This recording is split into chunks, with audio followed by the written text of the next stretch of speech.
Hello guys, good morning! For today's video, mag-unboxing muna tayo.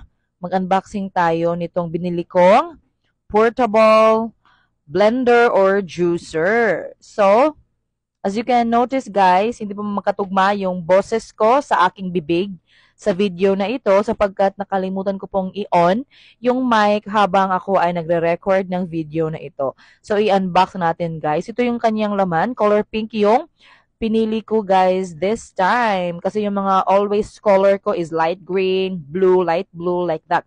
So, I tried pink muna this time. So, ito yung on and off niya guys. At sa baba niya yung lagayan ng charger. Para dyan isaksak ang charger, okay? So, i-charge mo na bago mo ibiyahe. Pwede mo rin dalhin yung charger niya para anytime kapag meron kang outlet doon, at syempre low-bat na, pwede mo siyang isaksak. Pero dahil portable siya guys, for as long as naka-fully charged siya, pwede mo siyang dalhin at gamitin anytime, anywhere. Kaya nga ang tawag sa kanya is Kaizavilla, which is the brand name, Kaizavilla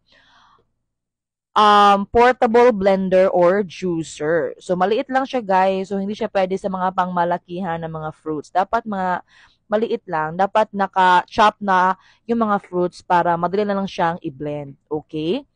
So, yun lang guys. I will give you later the video of the actual usage of this product. Okay?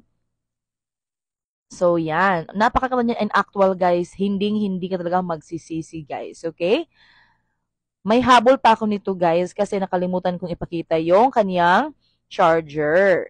So ito yun, color black yung kanyang charger. I think type C ito guys. Thank you so much. Bye!